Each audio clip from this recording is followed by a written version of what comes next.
రాజమండ్రిలో మాజీ ఎంపీ మార్గాని భరత్ అధ్యక్షతన వైసీపీ శెట్టిపలిచ గౌడ నేతల ఆత్మీయ రౌండ్ టేబుల్ సమావేశం జరిగింది. రాజమండ్రిలో బీసీ నాయకుడు పితా రామకృష్ణను అన్యాయంగా అరెస్ట్ చేసి పీడీ యాక్ట్ పెట్టడాన్ని జిల్లా శెట్టిపలిచ సంఘ నేతలు సమావేశంలో తీవ్రంగా ఖండించారు. ఈ సమావేశంలో మాజీ రాజ్యసభ సభ్యుడు పిల్లి సుభాష్ చంద్రబోస్, తెలుగు రాష్ట్రాల బీసీ జాయింట్ యాక్షన్ కమిటీ గౌరవ అధ్యక్షులు మార్గాని నాగేశ్వరరావు, శెట్టిపలిచ సంఘ రాష్ట్ర నాయకులు వాసం శెట్టి, గంగాధర్రావు, కోడి ప్రవీణ్ తదితరులు పాల్గొన్నారు. పెట్టిన తర్వాత మన మీద మార్గాని భరతరామ్ గారిని తిరగడము, అడుగు పెట్టడం అని చెప్పేసి సవాల్ చేసినటువంటి సందర్భంలో ఇతను మాట్లాడిన దానికి అతను మాట్లాడిన దానికి చాలా డిఫరెన్స్ ఉంది. అతను చాలా సవాల్ విసిరాడు. అయినప్పటికీ కూడా ఆయన కంప్లైంట్ చేయలేదు. భరతరామ్ గారు కంప్లైంట్ చేయలేదు. ఈయన మాత్రం కంప్లైంట్ చేయించి దాని మీద మరి ఆయన మాట తీరి కానీ ఆయన వ్యవహార శైలి కానీ అలాగే ఉన్నటువంటి సందర్భంలో ఖచ్చితంగా మనం అందరం కూడా చెప్పడం జరిగింది. ఒకటి ఇది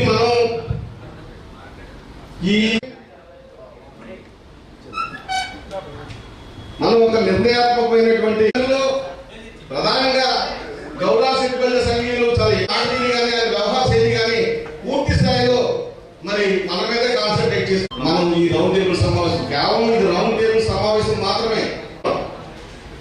ముఖ్యంగా మరి ఈ కార్యక్రమం స్పష్టంగా చెప్పాల్సినటువంటి అవసరం ఉంది. ఏదైతే శెట్టిపల్లి కార్పొరేషన్ చైర్మన్ గా ఉన్నారో కార్లు బదులు కొట్టిన దానికి ఎమ్మెల్యే నిన్న కాదు మొన్న పెళ్లి, నా పెళ్లి ఉందండి, నా తలకాయ బదులు కొట్టారు, ఇంకొంచెం ఉంటే నా ప్రాణమే పోయేది, మీరేంటండి సెటిల్మెంట్ చేసుకోమంటారు, కేసులు కట్టద్దని అంటారు అని అతను ఒప్పుకోకపోతే ఇవన్నీ నా దృష్టికి వచ్చినాయి. రాజమహేంద్రవరంలో కానీ ఆంధ్ర రాష్ట్రంలో కానీ ఎక్కడ అన్యాయం జరిగినా ఫస్ట్ గొంతుకు లేసేది మీ మార్గాని భరత్ అనేది ఒక్కసారి అందరూ కూడా గుర్తు చేస్తాం. అలాంటిది నేను ఇమీడియట్ గా ఈ గొడవ జరిగిన వీడియో నా దగ్గరికి వస్తే నేను సోషల్ మీడియాలో నా ఫేస్బుక్, ఇన్స్టాగ్రామ్ లో పోస్ట్ చేసిన తర్వాత ఎవడైతే తలకాయ బదలుగొట్టిన వ్యక్తి ఎవడైతే ఉన్నాడో వాళ్ళ కుటుంబానికి మా పరువు పోతా ఉంది అని నాకు వాళ్ళ బావమరిది ద్వారా పలుసార్లు ఫోన్లు, ఆ వీడియో కొంచెం డిలీట్ చేయించండి అది. బావమరిది కూడా ఎక్కడ ఉన్నట్టున్నాడు, ఎక్కడ బాబు వాసం చెట్టి వాళ్ళ ద్వారా ఫోన్ చేయించాడు. అప్పుడు నేను జగన్ గారి దగ్గర మీటింగ్లో ఉంటే నేను ఏదైనా చేస్తాను కానీ అన్యాయం జరిగినప్పుడు మట్టుకి నేను ఒప్పుకోను అని వీడియో అలానే ఉంచాను. 1-2 సార్లు కొంచెం ఆలోచించాను. అయినప్పటికీ కూడా మరి దెబ్బలు తిన్నవాడు కూడా మన సోదరుడే కాబట్టి సరే నేను ఆ వీడియో ఉంచిన తర్వాత ఆ వ్యక్తి ఎమ్మెల్యేని ఇంకో వ్యక్తుల్ని పక్కన కూర్చోబెట్టుకొని అతను ఏం చేశాడనంటే నన్నంట 40 వార్డుల్లో ఆ 40 వార్డు కాకుండా రాజమండ్రిలో ఉన్న ఏ వార్డులో కూడా తిరగనివ్వను, నేను ఇదివరకు అల్లరి చిల్లరగా తిరిగేవాడిని, అవసరమైతే మీ ఇంటికి దొమ్మికి వస్తాను అని ఏదో సవాల్ ఇస్తున్నాడు. సరే అది నేను కూడా చూడలే. పీతా రామకృష్ణ ఏం చేస్తున్నాడంటే ఇమీడియట్ గా బాబు నువ్వు ఎవడో కూడా మాకు తెలియదు, భర్త గారికి సవాల్ ఇసిరేంత నువ్వేం కాదు, కానీ ఎందుకు నేనే వస్తున్నాను, అసలు నా స్థాయికి కూడా నేను నీ గురించి మాట్లాడకూడదు, అయినా కూడా నువ్వు అన్నావు కాబట్టి ఎమ్మెల్యేని పక్కన కూర్చోబెట్టుకుని అన్నావు కాబట్టి నేను వస్తా ఉన్నానని చెప్పి ఆ వార్డులోకి వెళ్ళి ఇగో వచ్చే నేను ఏం చేస్తామని చెప్పేసి వైఎస్ఆర్ కాంగ్రెస్ పార్టీ జెండా నేను ఎగరేస్తాను, 42 వార్డులు తిరుగుతాను అన్నదానికి, అన్న పాపానికి ఇవాళ అతని పైన పీడీ యాక్ట్ పెట్టారు. వాళ్ళు పీడీ యాక్ట్ అంటే ఏంటి? ఎవరి మీద పెడతారు పీడీ యాక్ట్? ఎందుకు పెడతారు పీడీ యాక్ట్? అతను ఏమన్నాడు, వైఎస్ఆర్ కాంగ్రెస్ పార్టీ జెండా ఎగరేస్తానని మాట మాట్లాడాడు. 42 వార్డుల్లో వైఎస్ఆర్ కాంగ్రెస్ పార్టీ జెండా ఎగరేస్తే పీడీ యాక్ట్ పెడతారా? ఇప్పుడు అతని పైన కేసులు ఉన్నాయి, ఇది ఒకటే కాదు గతంలో కూడా కేసులు ఉన్నాయి. ఆ కేసులు ఉన్నాయి కాబట్టి ఈ కూడా యాడ్ చేసి పీడియాక్ పెట్టామని అంటున్నారు. నేను అంటా ఉన్నా గతంలో 12 కేసులు ఉన్నాయని చెప్తా ఉన్నారు. కలెక్టర్ గారి ప్రొసీడింగ్స్ మొత్తం అంతా కూడా నేను చదివాను. ఎందుకంటే మేమేం సామాన్యంగా ఇలా వదలను, హైకోర్టులో ఛాలెంజ్ చేస్తాం. అక్రమంగా కేసులు కట్టిన వాళ్ళని కూడా న్యాయస్థానం ముందు నుంచోబెట్టే కార్యక్రమం కూడా చేస్తాం. నేను సామాన్యంగా వదలను. ఆ రోజు కలెక్టర్ గారితో కూడా పీజీఆర్ఎస్ దగ్గరికి వెళ్ళి ఇచ్చిన తర్వాత కూడా మేడం కూడా ఏం తెలియదు, అడుగుతా ఉన్నారు. పక్కన పోలీస్ డిఎస్పీని అడుగుతా ఉన్నారు, దీనిపైన ఎందుకు సంతకం పెట్టాము అంటే నేను అడుగుతా ఉన్నా, కలెక్టర్ గారు కూడా తెలియదు ఎందుకు పెట్టారని. అట్లా కేసు ఒక పీడీ యాక్ట్ అంటే దేని మీద పెడతారు? అతను ఏమన్నా హంతకుడా, అతను ఏమన్నా గంజాయి అమ్మేవాడా, లేకపోతే అతని వల్ల ఏదైనా టెర్రరిస్ట్ లాగా ఏదైనా మావోయిస్టులకు ఏమన్నా సహాయం చేసినోడా? తీసుకుని వచ్చి రోడ్డు మీద వెళ్తా ఉంటే బండి ఆపేసి పోలీసులు 2 జీపుల్లో వచ్చేసి అతన్ని ఇమీడియట్ గా బండి తాళాలు తీసుకుని బండి ఎక్కిచ్చేసి పోలీస్ జీప్ ఎక్కించి గవర్నమెంట్ హాస్పిటల్ తీసుకెళ్లిపోయి వెంటనే పరీక్షలు చేయించి సెంట్రల్ జైలు చేస్తారు. అంటే ఎంత అన్యాయం చూడండి. అంటే గతంలో 12 కేసులు ఉన్నాయి. ఆ 12 కేసుల్లో 10 కేసులు ఆల్రెడీ క్వాష్ అయిపోయింది. అంటే 10 కేసులు డిపార్ట్మెంట్ గాని న్యాయస్థానం గాని తీసేశారని అంటే దానికి అర్థం ఏంటండి? అతనిలో సత్ప్రవర్తన ఉంటేనే కదా తీస్తారు, లేదా సరదాగా తీస్తారా? 12లో 10 కేసులు వాళ్ళు ఆల్రెడీ తీసేయడం జరిగింది, డిపార్ట్మెంట్ గాని న్యాయస్థానం గాని. మరి తీసేసిన తర్వాత 2 కేసులు ఉన్నాయి. ఈ మధ్య కాలంలో ఏదైతే ప్రభుత్వము మాటలు నిలబెట్టుకోవట్లేదో దాని నిమిత్తము రాష్ట్ర వ్యాప్తంగా YSR Congress party as a ప్రధాన ప్రతిపక్షంగా మేము గొంతు లేపుతాం, ప్రజల పక్షాన్ని నుంచుని పోరాటం చేస్తాం. ఆ పోరాటం చేసిన దానికి ఈ 2 సంవత్సరాల కాలంలో ఈ ప్రభుత్వము మాకు ఇచ్చిన గిఫ్ట్ ఏంటంటే, నాకు ఇచ్చింది ప్రత్యేకించి నాకు ఇచ్చిన గిఫ్ట్ ఏంటంటే నా పైన 16 కేసులు కట్టారు. 16 ఈ 2 సంవత్సరాలు. నాకే ఆశ్చర్యం వేస్తుంది. అంటే నేను మొన్న పోలీస్ స్టేషన్ లో నాకు పాస్పోర్ట్ ఇష్యూ నడుస్తూ ఉంది. పాస్పోర్ట్ కూడా ఆపితే 2 సంవత్సరాల నుంచి కూడా పాస్పోర్ట్ కూడా ఆపితే నేను ఆ పాస్పోర్ట్ గురించి హైకోర్టుని అప్రోచ్ అయ్యాను. హైకోర్టుని అప్రోచ్ అయితే ఆ టైంకి నా పైన 8 కేసులు ఉన్నాయి, 8దో 9దో కేసులు ఉన్నాయి.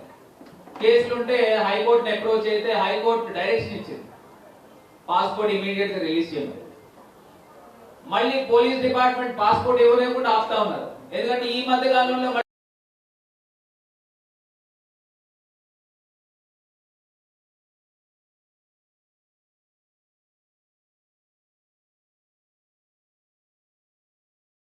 అది మనం అందరం ఎదిరించి మాట్లాడకపోయినా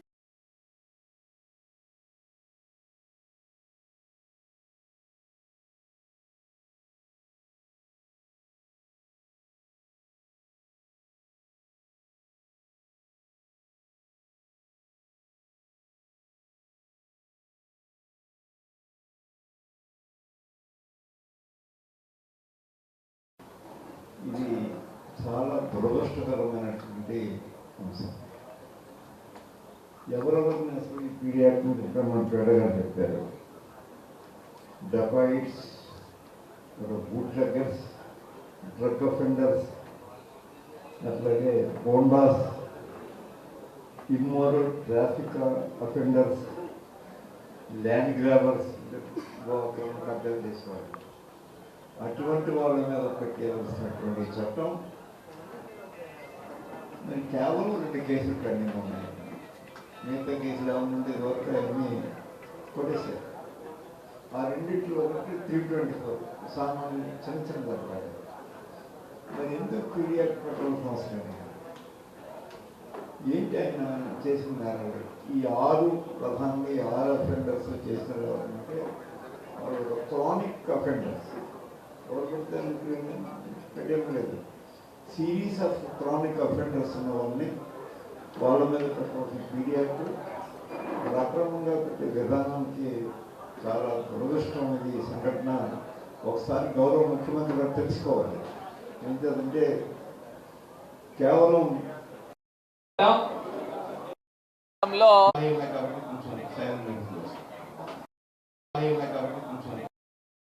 రాజమహేంద్రవరంలో సెట్టిబలిజ సోదరుడైన వైఎస్ఆర్ కాంగ్రెస్ పార్టీ బీసీ అధ్యక్షుడు పీతా రామకృష్ణని పీడీ యాక్ట్ పెట్టి అరెస్ట్ చేయడం జరిగింది. ఇవాళ ఒక వ్యక్తి పైన ఇది దాడి చేసే కార్యక్రమం కాదు.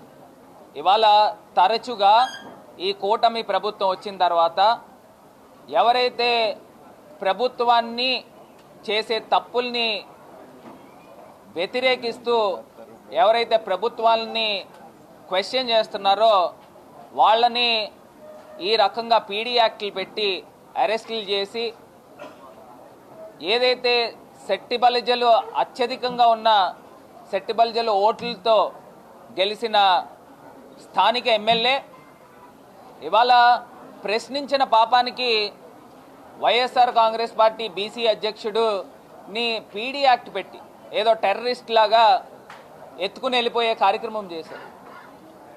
చేసిన తర్వాత ఇవాళ పెద్దలందరూ కూడా పిల్లి సుభాష్ చంద్రబోస్ గారు, అదేవిధంగా వేణుగోపాల్ గారు, మన గంగాధర్ గారు, శివప్రసాద్ గారు, అందరూ పెద్దలందరూ కూడా వచ్చి మాట్లాడి ఇవాళ ఒకటే తీర్మానం చేసుకున్నాం.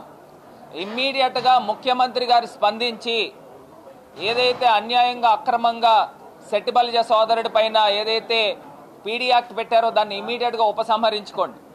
భవిష్యత్తులో ఇలాంటి కక్ష సాధింపు చర్యలు చేపట్టకుండా మీరు అరికట్టండి. ముందర మీ కొడుకు ఎవరైతే నారా లోకేష్ రెడ్ బుక్ రాజ్యాంగం అనే పదం మాట్లాడాడో ఆ రెడ్ బుక్ రాజ్యాంగాన్ని నేను ఉపసంహరించుకుంటున్నాననే పదము నారా లోకేష్తో చెప్పించే కార్యక్రమము ముఖ్యమంత్రిగా మీకు బాధ్యత ఉంది. అంబేద్కర్ రచించిన రాజ్యాంగాన్ని నమ్మండి, దాన్ని ఫాలో కండి. మీ కొడుకు రచించిన రెడ్ బుక్ రాజ్యాంగాన్ని ఆంధ్రప్రదేశ్ రాష్ట్రంలో ఫాలో అవుతూ ఉన్నారు. మీ తెలుగుదేశం కార్యకర్తలు ఏదైతే రాళ్ళిసిరి పోలీసులను చంపే కార్యక్రమం చేస్తున్నారు. పోలీసులేమో అమాయక ప్రజల్ని లాకప్ డెత్లు చేస్తూ ఉన్నారు. పోలీసుల వలన మేము ఆత్మహత్య చేసుకుంటున్నామని దళిత యువకుడు ఆత్మహత్య చేసుకున్న సందర్భం కనబడతా ఉంది. ఇలాగ ఇన్ని రకాల కార్యక్రమాలు ఇంత దారుణాలు జరుగుతూ ఉంటే మళ్ళీ పైకి శ్రీరంగ నీతులు చెప్తూ వెళ్ళి వార్డుల్లో చెప్తున్నారు ఇది మంచి ప్రభుత్వం అంటున్నారు. ఏమన్నా ప్రజలు ఏమన్నా అమాయకులు అనుకుంటున్నారా? ఇవాళ పీతా రామకృష్ణ అనేవాడు ఒక వ్యక్తి, అతన్ని అరెస్ట్ చేశారు, కులం పైన దాడి చేశారు. అదేవిధంగా వైఎస్ఆర్ కాంగ్రెస్ పార్టీ నాయకులందరికీ నోటీసులు ఇచ్చారు. మీరు ఏదైనా గ్రూప్గా ఫామ్ అయ్యి ఎక్కడికైనా తిరిగినా ప్రభుత్వ వ్యతిరేక కార్యక్రమాలు చేసినా మీ పైన చట్టపరమైన చర్యలు తీసుకుంటామని 30 మంది పైన నోటీసులు ఇవ్వడం జరిగింది. అదేవిధంగా రౌడీ షీట్లు తీస్తామని బెదిరిస్తూ ఉన్నారు. ఇది ఎల్లకాలము ఈ ప్రభుత్వాలు ఉండవు. ఖచ్చితంగా బుద్ధి చెప్పే కార్యక్రమం త్వరలోనే ఉంటుంది.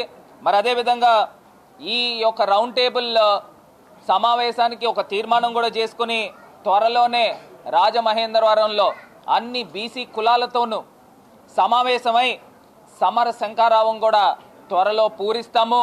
ఖచ్చితంగా ఈ యొక్క కూటమి ప్రభుత్వానికి, చంద్రబాబు నాయుడు గారి ప్రభుత్వానికి బుద్ధి వచ్చే విధంగా, మీరు చేస్తున్న అన్యాయాలకి మీకు బుద్ధి వచ్చే విధంగా సమర శంఖారావం, బీసీ సమర శంఖారావం కూడా పూరిస్తామని ఈ సందర్భంగా ఈ ప్రభుత్వాన్ని హెచ్చరిస్తూ అడుగులు ముందుకు వేస్తామని కూడా తెలియపరుస్తా ఉన్నాం.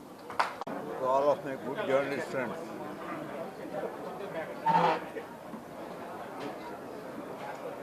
రాజమండ్రి పట్టణంలో వెనుకబడిన కులానికి చెందినటువంటి